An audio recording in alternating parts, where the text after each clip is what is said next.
Hello, everybody.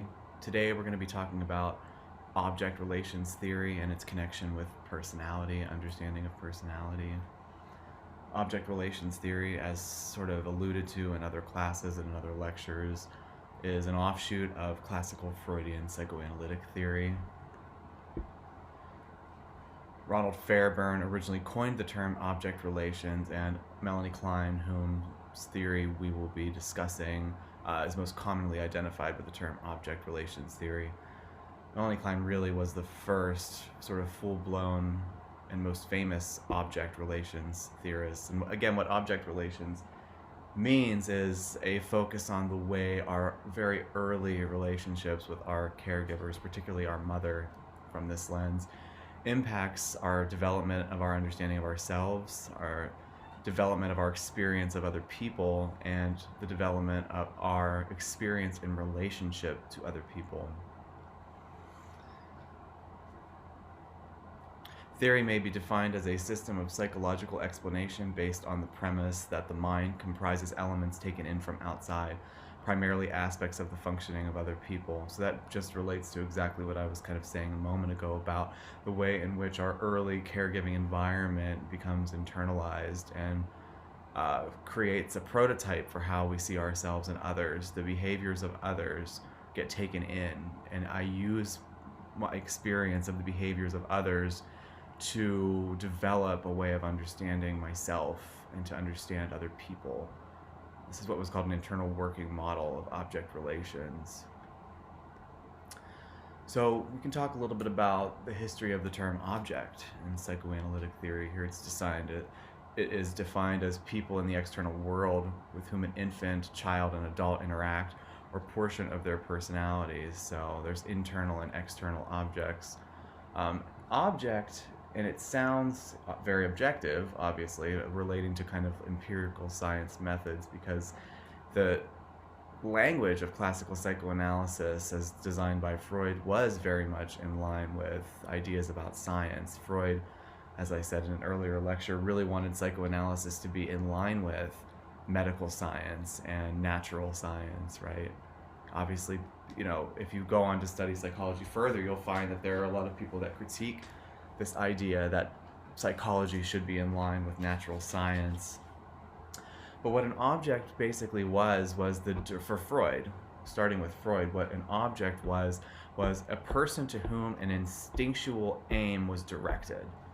So we talked before about the psychosexual theory of development and how there were certain pleasure centers in the body that developed based on the development of the child. We talked about the oral phase where the pleasure center was in the mouth, and the child gratifies that through sucking and biting, right? And the object of that is the mother's breast, typically, right? So the object is the mother's breast, and the instinct is directed from the child, which is to gratify the pleasure center of the mouth onto the mother's breast, right? The object. So now, in object relations theory, this is a little bit different, at least in terms of how it eventually develops. In Klein's original conception, the object is very similar to Freud's, where it's kind of an object that gratifies, right? It's in relation to a child's internal fantasy. Melanie Klein was, again, the original sort of object relations theorist. Freud really laid down, at least as far as my understanding goes, sort of the prototypical idea of object relations theory when he wrote his essay in 1917, Mourning and Melancholia. And that's when he differentiated between what was a normal process of mourning, right? The loss of somebody that is really loved, and depression, right? So what Freud basically said was that people who were depressed, right, couldn't what he called reality test, right, kind of really work through the idea that the person is gone. But at a more unconscious level, what they couldn't seem to overcome was their ambivalent feelings towards the person whom they lost. The feelings of anger or hatred towards the person that had died, maybe for leaving them, right? So what happens in depression as opposed to mourning, right, normal mourning process for Freud, is this sort of directing all of that ambivalence, that anger, that rage against the lost object back onto the self. And that might be through self attacks or self injury or just feeling like a complete piece of garbage, right? People who are depressed will say, at any time any of us are in a state where we're feeling really down, we might notice ourselves really beating up on ourselves, you know? And if it's linked, you know, we talked about the superego, so that could be a part of it. And I think that is a part of it with Freud's theory of melancholia as well. But in this way, melancholia is about the directing of our ambivalent feelings about a lost object. We don't feel like we can have those feelings. And it might not be somebody we just lost. In depression, if it's something that's lifelong or that has gone on for a considerable amount of time, it might be about a figure earlier on in our lives. You know, it could be directed, our ambivalent feelings could be directed unconsciously towards our mother or towards our father or somebody who we have a lot of love for, but also have a lot of anger for, whether because of feeling lost or abandoned or for a variety of other things. So Klein took that in, and she developed her own theory of mourning too, which maybe we'll touch on when we talk about her theory. But she considered herself a Freudian. You know, she basically considered herself an extender of the Freudian psychoanalytic model of the mind. However, I should say that she modified several aspects of his theory. In Freud's theory, psychoanalytic theory, we talked about again the superego, right? Now, for Freud, the superego was the internalization of the parental figure and the social mores during the end of the Oedipal phase. Klein did not believe this. Klein did not believe that the superego comes into play at the end of the Oedipal phase. She believed that the superego existed from birth, and it becomes modified through development, and if we're lucky, it becomes softer. It becomes more reality-based. It becomes more understanding. The original superego for Klein is very sadistic and very persecutory, right? It comes after us in our fantasies. Some of these theories are incredibly outlandish, and the reason why they are is because it's hard to really understand aspects of awareness that are outside of our awareness. So we have to come up with stories and metaphors and ways of organizing our thinking around things that otherwise we wouldn't have any way of understanding, right? Klein believed that the Oedipal stage also occurred much earlier in development. She decentered the father figure from child development, therefore emphasizing mother-infant relations. In Freud's theory, it's the father who is at the center of child development, especially around the Oedipal stage, because again, for Freud, the Oedipal stage was the most important in relation to understanding psychopathology and personality development, right? And he said that, you know, again, the superego gets internalized through the father, right, through castration anxiety. Well, Klein moved away from that, and she actually saw instead the mother as at the center of development and the maternal figure. And she also talked about periods of development that Freud had only just touched on.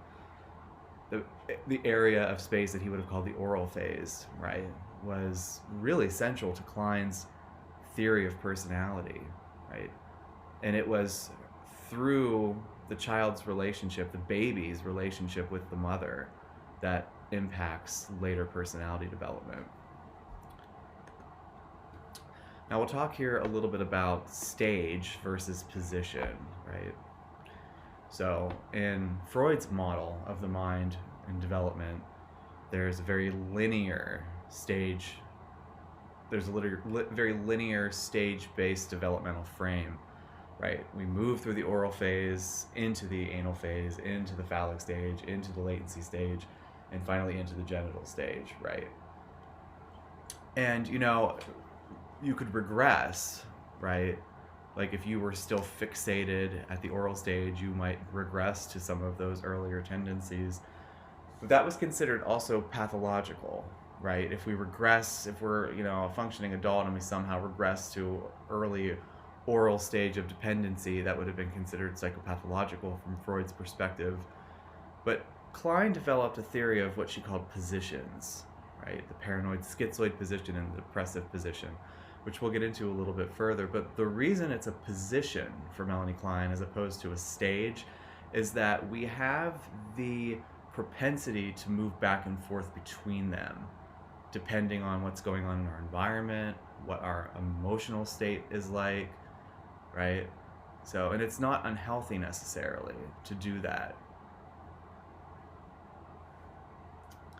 Again, Melanie Klein's theory is one of child development. Now we'll talk about the paranoid, schizoid, and depressive position. So, in order to understand that, we have to understand or put Freud's ideas around Eros and Thanatos kind of out there. We talked about that in the lecture on Freud and psychoanalysis. But what Eros and Thanatos were basically the instincts of love and the instincts of destruction and aggression, right? So Klein really took that model in, and she really organized her understanding of child development around this inborn kind of instinctual dichotomy dynamic between feelings of love and feelings of hate, right? So for her, Eros and Thanatos, love and destruction, became love and hate. So she thought that this dynamic existed biologically, genetically, developmentally, what's that word? Evolutionarily in the child, that possibility. And that those feelings, as they got stirred up in the child, would color their feelings towards the caregiver. So now what happens in child development from Klein's perspective is that when they oscillate from their feelings of love and their feelings of hate, again, that gets directed towards the object, the caregiver. Initially for Klein, it's the mother's breast. And it is still a gratification model. It's a psychobiological model, right? It's the way that my biology impacts my psychology and my way of understanding people in my environment. So the baby, again, organized around this kind of shifting state, this natural shifting state between love, feeling gratified, and hate, feeling frustrated, gets projected onto the caregiver.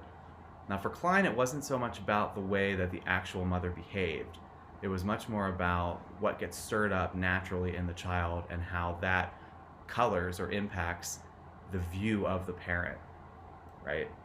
And again, so we have that inborn love and hate, right? That gets directed towards the outside world, gets directed towards the mother. Now, Klein initially discussed a paranoid schizoid position. So what she's talking about there is that schizoid means essentially split, right? And she talks about the defense mechanism of splitting. So what basically happens for the baby is initially they don't understand that there is what's called a whole object, that it's literally like each breast, starting with the breast that they encounter, right, feels like a different breast, and it's based on the way that the child is feeling in the moment. If the child is frustrated or angry, the breast becomes one that is persecutory, one that will harm them, one that will reject them, one that will withhold from them, right? If the breast is encountered when the baby feels really happy and warm and connected, the breast becomes all good, benevolent, loving, giving. And the baby also starts to develop a sense of its own self in that way too. I will say too that this theory is incredibly complicated, and like when it comes to exam material and quiz material, if I ask any questions about this, it'll be pretty basic, because this is a pretty complex model of the mind, and her writing I find it really enjoyable. She's actually the theorist that really got me into psychoanalytic thinking, aside from Freud, but her writing is incredibly difficult. But if anybody's interested in it, I certainly would encourage you to expose yourself to it. But I wanted to take a moment to just say that the reason why I'm exposing you to these theories, even though they are more complicated, is just to have an understanding of history, right? And to have an understanding of the development in psychoanalysis, right? And the changes. Plus, these theories are still, for psychologists and for people that work as psychotherapists, still really valuable, excuse me. So, during that early period when the baby is dealing with these sort of split objects, right? it can't really understand that the breast that feels loving, that feels giving, is the same breast that feels frustrating and vengeful, right? And that's the paranoid schizoid position. And as the child develops, it begins to understand that there's more than just a breast. It begins to see a whole mother, but the mother is still split. It's the mother that angers me. It's the mother that frustrates me. It's the mother that loves me, right? These aren't integrated, right? And there are defense mechanisms associated with the paranoid schizoid position. One of them being splitting, right? As we say, kind of keeping the good and the bad experiences of self and others separated. Because again, we're developing an understanding of other, right? The mother, the people in our environment as being all good or all bad. But there's also an internal sense of self that is split, right? That correlates with that experience. Projective identification is a defense mechanism that Melanie Klein identified in 1946 in an essay called Some Notes on Some Schizoid Mechanisms. And basically what that is different than projection. We talked about projection where we take a disowned part of ourselves and push it on the other and we don't see it as part of ourselves, we see it as part of another. We do that in projective identification, but the difference is we still feel that emotion and we elicit the reaction that would be correlated with that projection in the other. So if I'm using projective identification as a defense mechanism, what might happen for me is that I both see my anger and my rage as in part of you, right, as in you, but I am reacting as if you were going to harm me, so I might be displaying rage towards you. But then that causes you to enact that rage that I am both feeling and projecting onto you, right? Okay, so we have, for the baby in Klein's theory, these two very split understandings of mother and self. There's the good and the bad mother. There's the all-giving, all-loving, all-nurturing mother that's always there for me. And there's the mother that is withholding, is hateful, is vengeful, will hurt me, right? Will harm me. So in Klein's natural developmental theory, what happens is those polarities of self and other, because again, there's also the loving, all-giving, all-good me and the all-bad, vengeful, hateful me.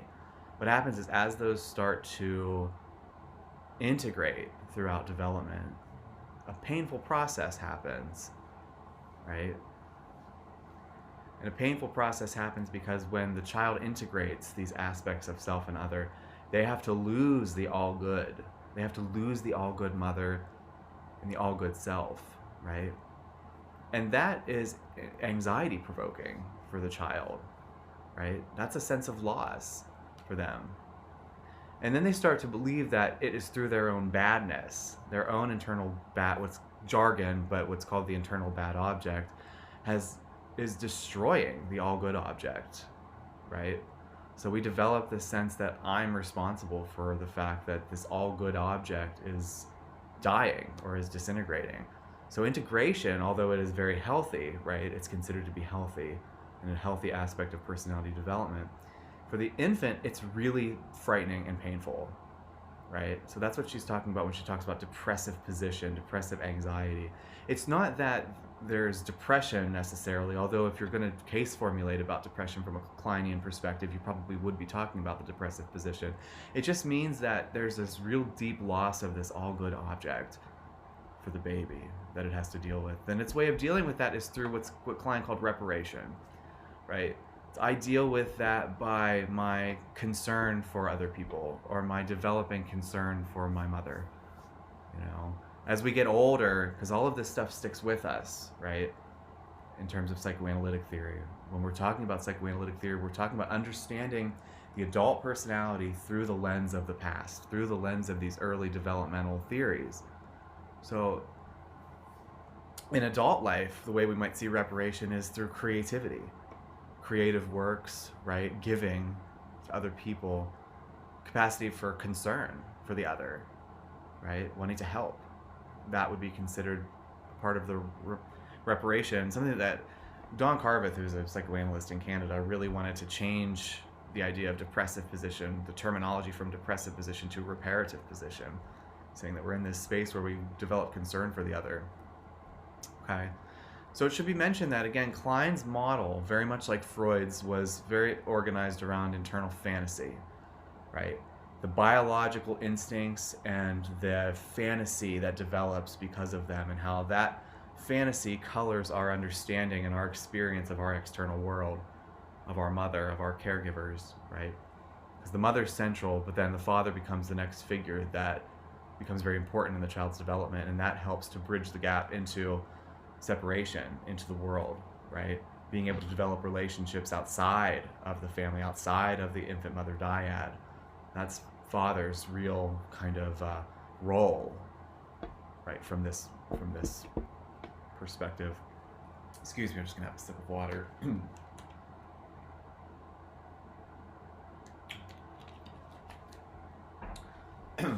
So whereas Klein's view was more about the way that the child's fantasy colors their experience and understanding of the mother, of the environment, later object relations theorists would discuss something different.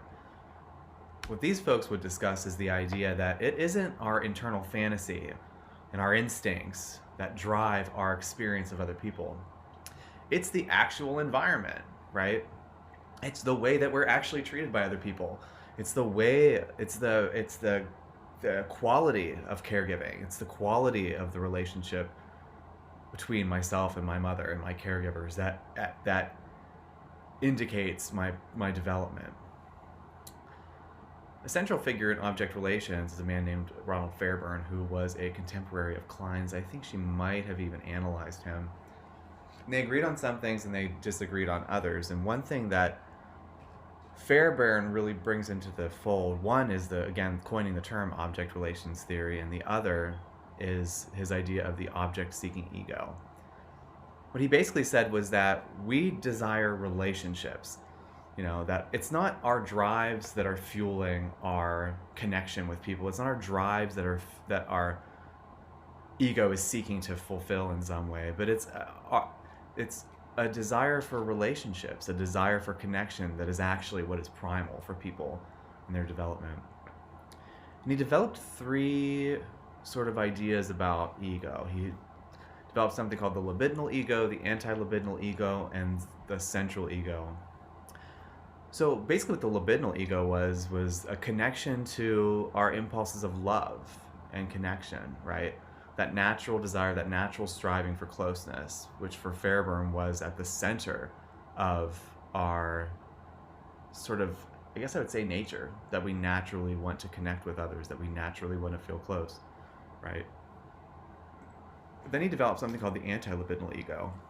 This is the aspect of the ego that feels contempt for the libidinal ego's naive hopes and hatred towards the exciting object for repeated disappointments, right? This is basically the part of me that feels stupid for wanting connection with other people, right?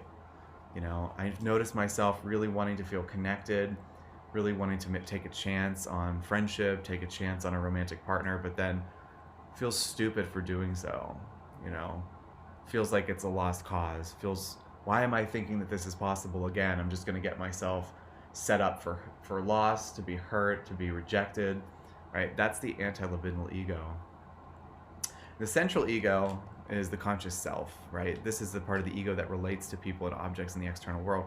This is really what Freud called the reality principle in his theory of the ego. This was the reality principle. This was what is directed towards the outside world, right? Now there's a dynamic for Ronald Fairbairn in relation to the libidinal and anti-libidinal ego. And again, conflict is expressed in need-shame. The individual deeply desires a relationship with the object, with the person, but feels ashamed of the desire. And for Fairbairn, where that comes from is the fact that the actual caregiving environment was experienced as being somewhat toxic, right?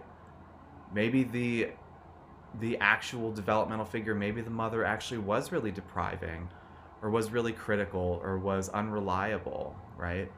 So if we're constantly striving for this connection with this very unreliable person, we begin to feel shame in our desire for closeness and contact, right?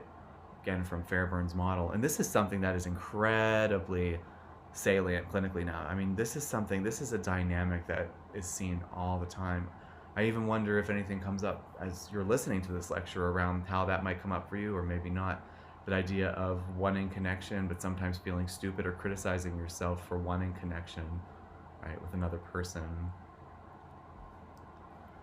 So we can see in the model too, right? This is kind of a little bit of a diagram of Fairbairn's model. I've never really seen this before, but what it's basically showing is like we have obviously the line between the conscious and the unconscious, because psychoanalysts all pretty much believe in some version of the unconscious, even though they're structured differently and they have different assumptions and different theories. But yeah, so it basically shows you in this model sort of parts of the personality that are conscious, right? Our coping and everyday self, our central ego, is conscious to us. Our preserved object, our idealized object, it's kind of like what the person, the relationship, the connection that we have, this feeling is absolutely out there. That's perfect. It's possible. There's something very conscious to that. That's like when people say, like, you know, like people who like really, really want a partner, but are getting themselves into all kinds of situations where they're unable to make connections with people. And that might be because there's unconsciously a conflict between their libidinal and anti-libidinal ego. They have this idea that there is this great relationship that's possible for them, right? But there's also this unconscious part of the self that is having to kind of navigate this dynamic of both really wanting connection and also feeling shame, feeling fear in that connection, right? Donald Winnicott is a pediatrician and psychoanalyst. I believe he was Scottish, maybe British. Now, he worked with real mothers and children. Again, he was a pediatrician and a psychoanalyst. So he had contact and connection in his work with real mothers and children, right? So he actually saw actual relationships or aspects of actual relationships unfold, right? And those observations developed his theory of mind. Now, keep all this in mind when you're reading his essay, The Theory of the Parent-Infant Relationship, okay? Because what we're really talking about is this shift from this idea that our personality is built on our fantasy and the fantasy's connection with the external environment, and Winnicott's idea that our development is very much about our actual relationships with our mothers, our very, very early relationship, the actual caregiving environment. So keep that in mind as you're reading his essay. So for Winnicott, he believed that infants come into the world with this very diffused and scattered sort of myriad of experiences, right? I should also mention too that Winnicott was not so much about theory. There are like a few important aspects of his theory, but he was more of like a artistic, creative kind of storyteller, psychoanalyst. He's not a really like hardy theorist, as far as my understanding goes. But yeah, so infants come into the world with this very diffuse and scattered aspects of experience. And the infant relies on the external environment, the mother, to help organize these diffuse aspects of experience. And the way that happens is through the actual contact and the actual connection, the mother's ability to understand the needs of the child and her ability to act on those, and even to have some kind of natural sort of gut feeling about what the child might need. Now that sounds really strange, and I would have kind of like scoffed at that a little bit. Like, how can somebody really know about what somebody else needs? And even though this is an incredibly different situation, but I just got a puppy recently, and she's about 4 months old, and I've noticed myself starting to be able to kind of sense in her what she needs or what's going to happen. Like if I take her outside, I kind of have this feeling if she has to go to the bathroom. I can kind of sense when she like wants something. It's really interesting, or how she's going to behave. I have some kind of sense for that. So maybe that happens too, and probably even on a much stronger level with, you know, mothers and their infants. Winnicott discussed something called a holding environment, which is a secure environment that enables an infant to tolerate frustration without hurting him, her, or themselves, or the mother, right? So that's part of the environment's obligation for the child, is to be able to basically soothe the child when it's feeling frustrated, right? To be able to help the child through that, through the contact and connection, right? And to gratify the needs, as I discussed before, you know, The mother's attunement to the baby's needs sets up the child for believing that they have control over their external world in relation to getting their needs met. So, in his theory, the mother, especially very early on, needs to have maximal attunement to the baby's needs. And that becomes internalized. That experience becomes internalized as my own ability to have some control over my experience, have some agency over my external world, right? Winnicott discussed this as the primary maternal preoccupation, the attunement and the anticipation of the child's needs. Caregiving environment should be lacking in impingement. Mother must be non-demanding when child is not needy. Impinging is just any type of environment where the child feels kind of misheard, feels kind of smothered, feels engulfed in some way, feels criticized. Basically, the mother's responsibility from a Winnicottian viewpoint is to be maximally attuned to the child's needs, but when the child is kind of feeling fine, right, those periods of kind of quiet, to just kind of let the baby kind of do what it needs to do on its own, right? He developed a theory of the true and the false self related to attunement and non-impinging. So if the child is reared in an environment that is maximally attuned to his needs, and the mother is able to sense that and have some kind of internal model of what the baby needs and a way of sensing that and to provide that attunement, the baby will develop a true self, right? And also non-impinging. If the mother kind of lets the child kind of be and discover for itself in periods where it doesn't really need anything from the mother, that is optimal for its development, for the child's development of a true self, which is basically just like the ability to be able to authentically engage with the world, authentically kind of know the way that the child feels and to express it in a way, and of course to have an understanding of what's appropriate, but to really have a connection with like how they really feel and what feels true for them in any moment. But if the child grows up in an environment that isn't attuned, especially a mothering environment, a relation to the mother that isn't attuned, and is also very impinging, where the child maybe needs a little bit of time to explore or be by itself, and the mother, maybe due to her own anxiety, can be a little bit overbearing, the mother, that the baby's feeling really quiet, but she's so anxious about the baby being sick or something that she might pick him up and kind of shake him a little bit, or kind of like try to get him to fuss so she feels that the child is like okay.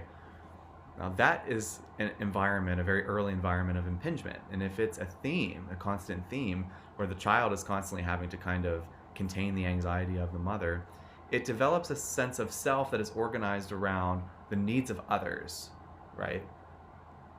Therefore, they develop a false self. So they put parts of themselves on the back burner. They don't authentically engage with the self because it feels like everything they do needs to be in the service of the other, right? And I should also say, too, that there is a theory of reality, in Winnicott. Early attunement, maximal attunement is supposed to morph as the child develops into a growing understanding of the fact that the mother will have to take care of her own needs sometimes, right?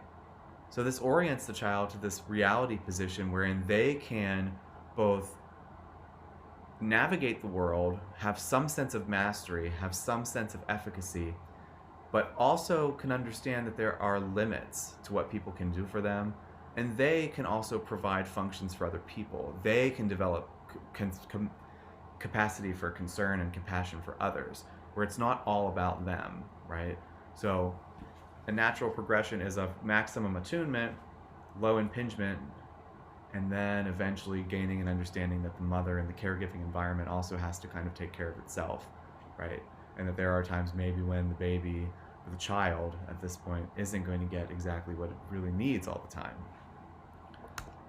This is where Winnicott developed a theory of the transitional object, right? Mother develops more interest in self-need, child must come to terms with this. Now, the transitional object is something that represents neither the self nor the mother, but it is an object in the child's total control. This could be a blanket. We see children with blankets all the time, or teddy bears, or really important stuffed animals that are with them all the time. And basically what that transitional object is supposed to do is to help the baby and the child get through that period of time where the mother's needs start to kind of come up to the surface and where they might start to separate a little bit, but the child still has something that kind of helps them to transition into this space where they're able to be more autonomous, right? Good enough mothering, central to Winnicott's theory, and also central to Winnicott's essay, The Theory of the Parent-Infant Relationship, right? So think about this as you're reading that. You know, this is basically the good enough mothering is basically an indication that like nobody can be perfect. Mothers aren't perfect. Our environments aren't perfect. We don't need a perfect environment in order to develop health, psychological health, personality health. But we need an environment that's good enough, right? That's good enough to kind of help us navigate those early developmental processes. This involves the mother being durable, responsive, again, non-impinging, especially in the early years of life. This aids in the child moving from complete independence, this should say, from complete dependence to relative independence to finally complete independence, right? This good enough mothering helps the child to navigate and to develop both a sense of closeness and connection and an ability to be autonomous and separated, okay? So these are our important theorists, and there are others, you know, that we could have touched on. Maybe we will at some other point. There's one that we'll probably touch on when we talk about maybe treatment, or when we talk about psychological disorders that relates to object relations, a man by the name of Heinz Kohut, who really talked about narcissism and a particular theory of narcissism. But that's what this is. So again, to recap, so object relations really is a moving from an understanding that we are solely oriented to our instinctual drives and that connection between our drives and the external world, and the fantasy, the way that drives impact our unconscious fantasy and how that impacts our understanding of our environment, to Klein's view that was about that and early infant relations to the mother. So she's kind of like a transitional object, if you think about it, in psychoanalysis, right? So moving from Freud's patriarchal, father-centered theory, Oedipal theory, to this pre-Oedipal, earlier understanding of development, infant development, still for Klein based on internal fantasy, then to these people like Ronald Fairburn and Donald Winnicott, who really placed the mother, the actual caregiving environment, as central to personality development and human development. So again, keep this in mind as you're reading Winnicott's essay, The Theory of the Parent-Infant Relationship. So I thank you, and I hope everybody has a good evening. Goodbye.